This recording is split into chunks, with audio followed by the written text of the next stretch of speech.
राधे राधे, जय श्री कृष्णा। आप सभी भक्तों का आज की कथा में हार्दिक स्वागत है। भगवान श्री कृष्ण श्रीमती राधा रानी की कृपा से आपकी समस्त मनोकामनाएं पूर्ण हों। दोस्तों, आज आप सुनेंगे पौष मास की कथा का 14वां अध्याय। और हाँ, आज पौष मास के कृष्ण पक्ष का प्रदोष व्रत है। तो अगर आप व्रत धारण करते हैं तब तो आप भगवान शिव की पूजा करेंगे ही, लेकिन जो भक्त व्रत नहीं भी करते हैं उन्हें भी आज भगवान शिव और माता पार्वती की विधि विधान से पूजा करनी चाहिए। और प्रदोष व्रत के शुभ मुहूर्त और पूजा विधि की वीडियो, व्रत की कथा की वीडियो चैनल पर अपलोड हो चुकी है। जरूर आप लोग उसे देख लीजिए। और आज का अध्याय सुनने से पहले सुनते हैं कृष्ण कथा। और कृष्ण कथा में आज आप सुनने वाले हैं भगवान पर विश्वास की एक सत्य कथा, कान्हा जी के चमत्कार की एक सत्य कथा। यह कथा है वृंदावन के वृंदावन शहर में एक वैद्य थे जिनका मकान भी बहुत पुराना था। वैद्य साहब अपनी पत्नी को कहते थे कि जो भी कुछ तुम्हें चाहिए, जो भी सामान तुम्हें चाहिए, वह एक चिट्ठी में लिख कर दे दो। और जब वह दुकान पर जाते, वैद्य साहब जब दुकान पर जाते तो सबसे पहले चिट्ठी खोलते थे और सामान के भाव को देखते ही यह सामान कितने का है, फिर कान्हा से दुआ करते कि सांवरे, मैं केवल तेरी इजाज़त से ही तुझे छोड़कर यहाँ दुनिया में आ बैठा हूँ। तू मेरी आज की व्यवस्था कर देगा, उसी समय यहाँ से उठ जाऊंगा। और फिर कभी सुबह 9:30 बजे, कभी 10 बजे ही रोगियों की दवा देकर वापस वो अपने गांव चले जाते थे। मतलब जितने तक का सामान होता था, उस सामान की व्यवस्था जैसे ही हो जाती थी वैसे ही वह दुकान बंद करके और वापस अपने गांव चले जाते थे। मतलब अधिक पाने की लालच नहीं की और कामना है ऐसा नहीं सोचना आज के खर्च की व्यवस्था हो गई, बस इतना ही उनको कमाना था। अब एक दिन क्या हुआ कि वैद्य जी ने जब दुकान खोली और फिर चिट्ठी खोली तो देखते ही रह गए। एक बार तो उनका मन भटक गया, उन्हें अपनी आंखों के सामने तारे चमकते हुए नजर आ गए, लेकिन जल्दी ही उन्होंने अपने मन पर काबू पा लिया। अब ऐसा क्या हुआ था, ऐसा क्या लिख दिया था पत्नी ने उस चिट्ठी में?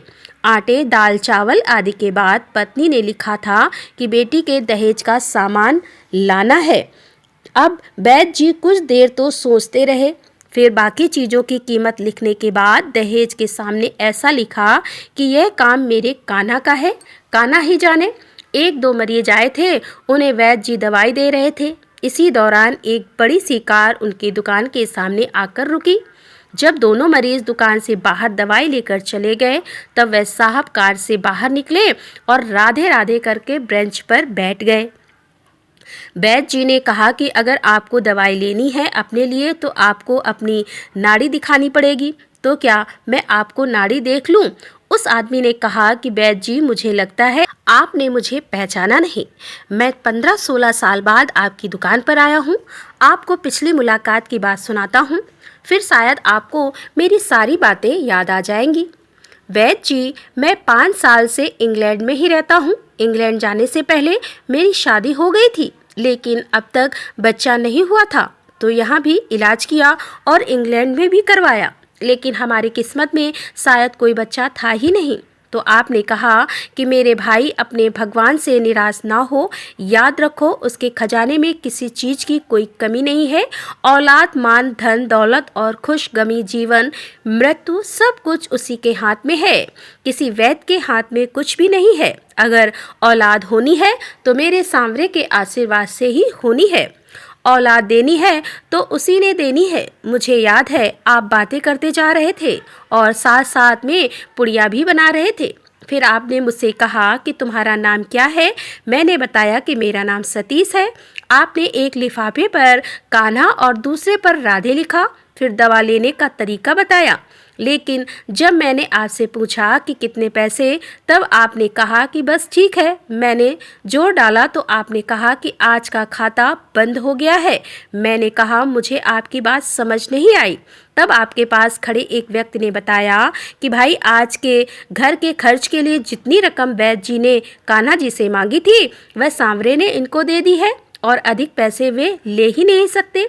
मैं बहुत हैरान हुआ और शर्मिंदा भी हुआ कि मेरे विचार कितने घटिया थे और यह वैद्य कितना महान व्यक्ति है। मैंने जब घर जाकर अपनी बीवी को दवा दिखाई और सारी बातें बताई तो उसके मुंह से निकला, वह इंसान नहीं कोई फरिश्ता है। और उसकी दी हुई दवाई हमारी मनोकामना जरूर पूरी करेगी। वैद्य जी, आज हमारे घर में 3 बच्चे हैं। हम पति पत्नी हर समय आपके लिए दुआएं करते हैं। जब भी वृंदावन में छुट्टी पर आया, कार उधर रोकी, लेकिन दुकान को बंद पाया। कल दोपहर भी आया था, दुकान बंद थी। एक आदमी पास ही खड़ा हुआ था, तो उसने कहा कि अगर आपको वैद्य जी से मिलना है तो सुबह 9 बजे अवश्य पहुंच जाएं, वरना उनके मिलने की कोई गारंटी नहीं है। इसीलिए आज सवेरे सवेरे ही आपके पास आया हूँ। वैद्य जी, हमारा सारा परिवार इंग्लैंड में ही बस चुका है। केवल एक विधवा बहन अपनी बेटी के साथ वृंदावन में रहती है। हमारी भांजी की शादी इस महीने की 21 तारीख को होनी थी। इस भांजी की शादी का सारा खर्च मैं अपने जिम्मे लिया था। 10 दिन पहले इसी कार में उसे मैं पानीपत अपने रिश्तेदारों के पास भेजा कि शादी के लिए जो चीज़ें चाहे खरीद ले। उसे पानीपत जाते ही बुखार हो गया और उसने किसी को नहीं बताया। बुखार की दवा खाती रही और बाजारों में फिरती रही। बाजार में फिरते फिरते ही वह अचानक से बेहोश होकर गिर पड़ी। उसे अस्पताल तो ले गए, लेकिन बेचारी वह इस दुनिया से चली गई। इसके मरते ही न जाने क्यों मुझे और मेरी पत्नी को आपकी बेटी का ख्याल आया। हमने और हमारे सभी परिवार ने फैसला किया कि हम अपनी भांजी के दहेज का जो सामान है, सभी 7 सामान आपके यहाँ पहुँचा देंगे। शादी अगर जल्दी है तो इंतजाम हम खुद करेंगे, और अगर अभी कुछ देर है तो सभी खर्चों के लिए पैसा आपको नकदी पहुँचा देंगे। आप कृपा करके मना मत करना, अपना घर दिखा दें ताकि सारा सामान वहां पहुंचाया जा सके। अब तो वैद्य जी हैरान परेशान हुए और बोले, सतीश जी, आप जो कुछ भी कह रहे हैं मुझे कुछ समझ में नहीं आ रहा। मेरा इतना मन नहीं है। मैं तो आज सुबह जब अपनी पत्नी के हाथ की लिखी हुई चिट्ठी यहाँ खोल कर देखा तो मिर्च मसाला के बाद जब मैंने यह शब्द पढ़े कि बेटी के दहेज का सामान, तो तुम्हें पता है मैंने क्या लिखा? आप खुद यह चिट्ठी जरा देखें। सतीश जी यह देखकर हैरान रह गए कि बेटी के दहेज के सामने लिखा हुआ था, यह काम कान्हा का है और कान्हा ही जाने। वैद्य जी ने कहा कि सतीश जी, यकीन करो कि आज तक कभी ऐसा नहीं हुआ था कि पत्नी ने चिट्ठी पर कोई बात लिखी हो और मेरे सांवरे ने उसी दिन उसका इंतजाम ना कर दिया हो, उसकी व्यवस्था ना कर दी हो। आपकी भांजी की मौत का मुझे सदमा है, अफसोस है, लेकिन मैं सांवरे की कुदरत से हैरान हूँ कि वे कैसे अपनी लीला दिखाते हैं। भगवान पर विश्वास करें तो वैद्य जी के जैसा कि हम जो भी सोचेंगे भगवान जी, हमारे कान्हा जी, उसे पूरा ही कर देंगे। लेकिन कई बार क्या होता है, हमें ऐसा लगता है कि यह सब तो कहानियाँ हैं। ऐसा थोड़ी होता है, ऐसा तो सिर्फ कहानियों में होता है। और फिर इस वजह से, क्योंकि हमारे अंदर श्रद्धा की कमी है, विश्वास की कमी है, इसीलिए ईश्वर भक्ति की सत्य कथाएं भी हमें कहानियों की तरह ही लगती हैं। और फिर पूर्ण रूप से हम ईश्वर पर, अपने कान्हा पर, ठाकुर जी पर या इष्ट देवता पर विश्वास ही नहीं करते। और जब तक पूर्ण विश्वास नहीं होगा, पूर्ण समर्पण नहीं होगा, संपूर्ण रूप से श्रद्धा नहीं होगी, तब तक परेशानियां बनी ही रहती हैं। और फिर चाहे दुनिया में कितना भी भटक लो, परेशानियां समाप्त नहीं होती। कोई भी मनोकामना हो सिर्फ पूजा पाठ से पूर्ण नहीं होती है। ईश्वर में विश्वास हो तो बहुत सारी चीज़ें पूजा पाठ के बाद भी पूरी हो जाती हैं। बहुत सारी कामनाएं जो लोग कम पूजा पाठ करते हैं उनकी भी पूरी हो जाती हैं। तो विश्वास पूर्ण रूप से कीजिए। अगर आप ईश्वर के भक्त हैं तो सब कुछ छोड़ दीजिए, देख लेंगे वह अपने आप ही जो आपके लिए ज़रूरी होगा आपको मिल ही जाएगा। और जो नहीं ज़रूरी होगा, जो भगवान को लगता है कि आपके लिए ठीक नहीं है, वह आपके लाख प्रयास करने के बाद भी नहीं होगा। तो जो इच्छाएं आपकी पूरी हो जाती हैं, समझ लीजिए कि ईश्वर ने आपके लिए वही चुना है, आपके लिए वही हितक है। और जो इच्छाएं आपकी पूरी नहीं होती, समझ लीजिए कि आपके लिए वह ठीक नहीं था, तभी ईश्वर ने आपकी उस इच्छा को पूर्ण नहीं किया। विश्वास बनाए रखिए, जो आपके लिए अच्छा होगा हमारे ठाकुर जी वही करते हैं। तो प्रेम से बोलिए राधे राधे। और अब भगवान श्री राम का ध्यान करके आज की इस पावन कथा का श्रवण करते हैं। श्री सूत जी कहते हैं कि मंगल नामक महातीर्थ में स्नान करके पाप रहित हुआ मनुष्य एकांत रामनाथ नामक उत्तम क्षेत्र में जाए और वहां पर समस्त लोगों पर अनुग्रह करने की इच्छा से जगदीश्वर भगवान श्री रामचंद्र जी, सीता, लक्ष्मण तथा हनुमान आदि वानरों के साथ सदा निवास करते हैं। वहाँ अमृत बापी नामक एक पुण्यदायिनी पुष्करणी है, जिसमें गोता लगाने वाले मनुष्यों को और मृत्यु का भय नहीं होता। और जो मनुष्य अमृत वापी में स्नान करता है वह भगवान शंकर के प्रसाद से अमृत को प्राप्त होता है, मतलब वह अमर हो जाता है। जो मनुष्य इस तीर्थ में सावधान होकर 3 वर्षों तक स्नान करते हैं वे मोक्ष को प्राप्त हो जाते हैं। ऋषियों ने पूछा कि हे सूत जी, उस क्षेत्र का नाम एकांत रामनाथ कैसे हुआ? तब श्री सूत जी बोले कि पूर्व काल में दशरथ नंदन श्री रामचंद्र जी, सुग्रीव, विभीषण, लक्ष्मण और मंत्रज्ञ हनुमान इन सब के साथ वानरों द्वारा बांधे हुए सेतु पर समुद्र के बीच में एकांत प्रदेश में मन ही मन में सीता का चिंतन करते हुए कुछ सलाह करने लगे। उस समय समुद्र अपनी उत्ताल तरंगों के साथ तेज तेज गर्जना करने लगा, इसीलिए वे परस्पर की बातचीत को सुन ही नहीं पाते थे। तब श्री रामचंद्र जी ने समुद्र को बलपूर्वक काबू में करके राक्षसों को मारने में एकांत में उन सबके साथ परामर्श किया, इसीलिए उस क्षेत्र का नाम एकांत रामनाथ हो गया। इस स्थान पर आज भी समुद्र का जल निश्चल एवं शांत दिखाई देता है। जो मनुष्य वहां जाकर अमृत वापी में नियम पूर्वक स्नान करेंगे और श्री राम आदि की सेवा में तत्पर होंगे वे सब मुक्ति को प्राप्त हो जाएंगे। अमृत वापी में स्नान और एकांत रामनाथ का सेवन करके जितेंद्रीय मनुष्य ब्रह्मकुंड में स्नान करने के लिए जाएं। गंधमादन पर्वत पर सेतु के मध्य भाग में वह महातीर्थ ब्रह्मकुंड विद्यमान है। ब्रह्मकुंड का दर्शन सब पाप राशि का नाश करने वाला है। वह लाखों ब्रह्म हत्याओं का निवारण करने वाला है। ब्रह्मकुंड से उत्पन्न हुए भस्म से जो त्रिपुंड लगाते हैं मोक्ष उनके हाथ में ही स्थित है। जो मनुष्य इस तीर्थ में जाकर स्नान करते हैं वे अवश्य महादेव जी का सायुज्य प्राप्त कर लेते हैं। जो एक बार ब्रह्मकुंड में स्नान कर लेता है उसके लिए मोक्ष धाम के द्वार के कपाट खुल जाते हैं। यह उत्तम को देवता, मनुष्य और मुनीश्वर से बंधित सबके संसार बंधन का नाश करने वाला, शुभ कारक, सर्व पाप हार कर संपूर्ण मनोरथ को देने वाला है। महापुण्यमय ब्रह्मकुंड में स्नान करने के पश्चात एकाग्रचित होकर मनुष्य हनुमत कुंड पर जाए। पूर्व काल में समस्त राक्षसों का वध हो जाने पर जब युद्ध समाप्त हो गया और श्री रामचंद्र जी आदि लंका से लौटकर गंधमादन पर्वत पर आ गए, तब पवन पुत्र हनुमान ने सब लोगों का उपकार करने के लिए अपने नाम से एक उत्तम तीर्थ का निर्माण किया जो सब तीर्थों से उत्तम है। उसमें स्नान करके मनुष्य सनातन शिवलोक को प्राप्त होते हैं। पूर्व काल में धर्म सिख नाम से एक प्रसिद्ध राजा राज्य करते थे। वे शत्रु विजय, परम धार्मिक, प्रजापालन परायण तथा नीतिमान थे। उनके 100 पतिव्रता स्त्रियां थीं, किंतु उनसे कोई वंश की वृद्धि करने वाला पुत्र ही नहीं हुआ। तब राजा ने ब्राह्मणों से कहा कि हे विप्रो, मैंने बहुत सोच विचार कर 100 स्त्रियों से विवाह किया। उन सबके साथ रहते हुए मेरी वृद्धावस्था भी आ गई है। अतः आप बताएं कि किस उपाय से मेरे बहुत सारे पुत्र होंगे। मेरी 100 स्त्रियों से प्रत्येक को एक एक गुणवान पुत्र भी हो जाए।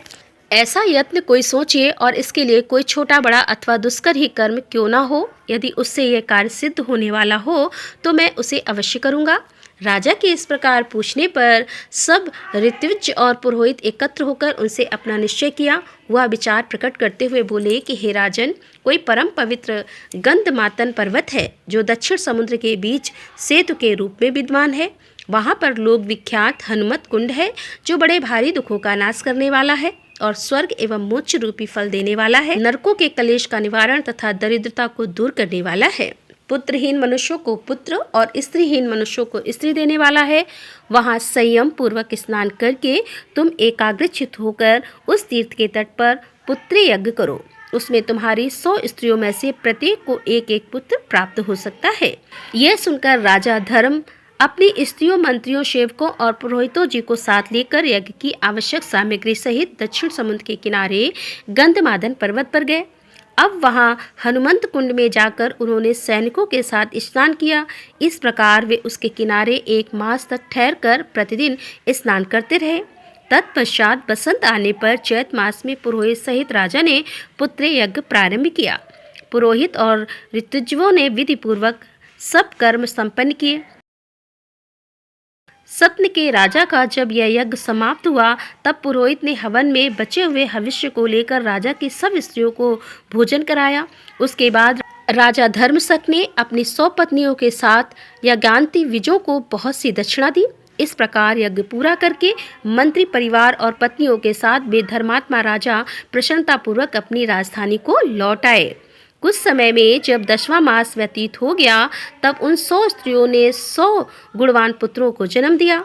सूत जी कहते हैं कि हे ब्राह्मणों, पुत्र बढ़कर युवा हुए, तब राजा ने उन्हें राज्य बांट कर दे दिया और स्वयं अपनी स्त्रियों के साथ गंधमादन पर्वत पर हनुमंत कुंड के किनारे जाकर तपस्या करने लगे। भगवान शंकर का ध्यान करते हुए तपस्या में तत्पर हुए। राजा को जब वहाँ बहुत समय व्यतीत हो गया, तब एक दिन वह मृत्यु को प्राप्त हो गए और उनकी पतिव्रता स्त्रियों ने भी उन्हीं का अनुसरण किया। राजा के ज्येष्ठ पुत्र सुचंद्र ने पिता माता का दाह संस्कार करके श्रद्धापूर्वक श्राद्ध पर्यंत सब कर्म किए। राजा पत्नियों ने सहित बैकुंठ लोक में गए। सुचंद्र आदि सब महातेजस्वी राजकुमार आपस में ईर्ष्या देश का त्याग करके अपने अपने राज्य का उपभोग करने लगे।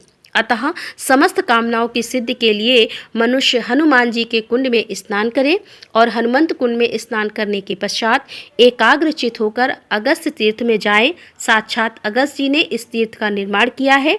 एक समय की बात है कि अगस्त्य जी दक्षिणा के देशों में भ्रमण करते हुए गंधमादन पर्वत पर गए और वहाँ गंधमादन का महात्म्य जानकर महर्षि अगस्त्य ने अपने ही नाम से यहाँ महापुण्यमय तीर्थ बनाया। वे आज भी अपनी धर्म पत्नी लोपामुद्रा के साथ वहीं निवास करते हैं। उसमें स्नान और जलपान करके मनुष्य पुनः जन्म का भागी नहीं होता। जय श्री राम। आज की कथा का यहीं पर समापन करते हैं। इसके आगे का वृतांत आप कल की कथा में सुनेंगे। और अब आप सुनेंगे श्री नारायण कवच। भगवान श्री हरि गरुड़ जी के पीठ पर अपने चरण कमल रखे हुए हैं, जिनकी 8 सिद्धियां अणिमा, महिमा, गरिमा, लघिमा, प्राप्ति, प्राकम्य, ईश्वित्व और वशित्व सेवा कर रही हैं, तथा जो अपने 8 हाथों में शंख, चक्र, ढाल, तलवार, गदा, बाण, धनुष और पास धारण किए हुए हैं, वे ओमकार स्वरूप प्रभु सब प्रकार से मेरी रक्षा करें। मत्स्य मूर्ति भगवान जल के भीतर जल जंतु रूपी वरुणापात से मेरी रक्षा करें। माया से ब्रह्मचारी का रूप धारण करने वाले वामन भगवान स्थल पर और विश्व रूप श्री त्रिविक्रम भगवान आकाश में मेरी रक्षा करें। जिनके भयंकर अट्टहास करने पर सभी दिशाएं गुंजायमान हो उठी हों और दैत्यों के गर्भवती पत्नियों के गर्भ गिर गए थे, वे दैत्य पतियों के शत्रु भगवान नरसिंह किले, वन, युद्ध स्थल आदि विषम स्थानों में मेरी रक्षा करें। अपनी दाढ़ों पर पृथ्वी को धारण करने वाले यज्ञ मूर्ति वराह भगवान मार्ग में, परशुराम भगवान पर्वतों के शिखरों पर तथा श्री लक्ष्मण और भरत के बड़े भाई भगवान श्री रामचंद्र प्रवास के समय मेरी रक्षा करें। भगवान नारायण मारण मोहन आदि भयंकर अविचारों और सब प्रकार के प्रमादों से मेरी रक्षा करें। ऋषि श्रेष्ठ नर गर्व से योगेश्वर भगवान दत्तात्रेय योग के विघ्नों से और त्रिगुणाधिपति भगवान कपिल कर्म बंधनों से मेरी रक्षा करें। परम ऋषि सनत कुमार कामदेव से और भगवान है ग्रीव मार्ग से गुजरते समय देव मूर्तियों को नमस्कार आदि न करने के अपराध से देव ऋषि नारद देव पूजा के समय संभावित सेवा अपराधों से और भगवान कच्छप सभी तरह के नरकों से मेरी रक्षा करें। मैं ऋषि वेद व्यास जी अज्ञान से तथा बुद्ध देव पाखंडियों के द्वारा फैलाए गए प्रमाद से मेरी रक्षा करें। धर्म की रक्षा हेतु महान अवतार धारण करने वाले भगवान कलिक पाप बहुल कलयुग के दोषों से मेरी रक्षा करें। प्रातः काल भगवान केशव अपनी गदा से दिन के दूसरे भाग चढ़ जाने पर भगवान गोविंद अपनी बांसुरी लेकर दिन के तीसरे भाग दोपहर के पहले भगवान नारायण अपनी तीक्ष्ण शक्ति लेकर तथा दिन के चौथे भाग मध्यकाल को भगवान विष्णु चक्रराज सुदर्शन लेकर मेरी रक्षा करें। दिन के 5वें भाग अपराह्न काल में अपना प्रचंड धनुष लेकर भगवान मधुसूदन मेरी रक्षा करें। छठे भाग सायंकाल में ब्रह्मा आदि त्रिमूर्तिधारी माधव रात के 6ठे भाग में, प्रथम भाग प्रदोष काल में ऋषिकेश रात के दूसरे भाग में अर्धरात्रि के पूर्व तथा अर्धरात्रि के समय अकेले भगवान पद्म नाम मेरी रक्षा करें। रात्रि के चौथे भाग पिछले पहर में श्री वत्स लांछन श्री हरि रात में 5वें भाग उषा काल में खड़गधारी भगवान जनार्दन रात के 6ठे भाग में सूर्योदय से पूर्व श्री दामोदर और संपूर्ण संध्याओं में काल मूर्ति भगवान विश्वेश्वर मेरी रक्षा करें। हे सुदर्शन, आपका आकार चक्र की तरह है, आपके किनारे का भाग प्रलयकालीन अग्नि की तरह अति तीव्र है। आप भगवान की प्रेरणा से सब ओर भ्रमण करते रहते हैं। जैसे आग वायु की सहायता से सूखे घास फूस को जला डालती है, वैसे ही आप हमारी शत्रु सेना को शीघ्र से जला दीजिए, जला दीजिए। हे कौमोद की गदा, आपसे छूटने वाली चिंगारियों का स्पर्श वज्र के समान असह्य है। हे भगवान अजीत की प्रिया, मैं आपका सेवक हूँ, इसीलिए आप कुष्मांड विनायक यक्ष राक्षस भूत और प्रेतादि ग्रहों को अभी कुचल डालिए तथा मेरे शत्रुओं को चूर चूर कर दीजिए। हे संघश्रेष्ठ, आप भगवान श्री कृष्ण के फूकने मात से भयावह नाद करके मेरे शत्रुओं का दिल दहला दीजिए एवं यादुधान प्रमद प्रेत म्रातका पिशाच तथा ब्रह्म राक्षस आदि भयंकर प्राणियों को यहाँ से शीघ्र दूर कर दीजिए। हे भगवान की खड़ग श्रेष्ठ नंदक, आपकी धार बहुत तीक्ष्ण है, आप ईश्वर की प्रेरणा से मेरे शत्रुओं को छिन्न भिन्न कर दीजिए। भगवान की प्यारी ढाल, आप में सैकड़ों चंद्राकार मंडल हैं। आप पाप दृष्टि रखने वाले मेरे शत्रुओं के नेत्रों को बंद कर उन्हें सदा के लिए अंधा बना दीजिए।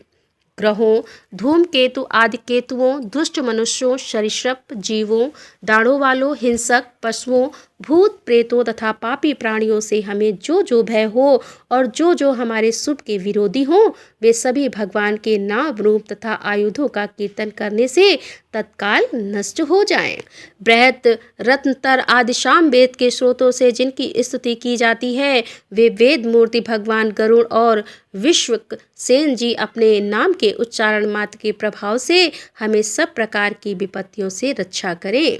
श्री हरि के नाम, रूप, वाहन, आयुध और श्रेष्ठ पार्षद हमारी बुद्धि, इंद्रिय, मन और प्राणों को सब तरह की विपत्तियों से बचाएं।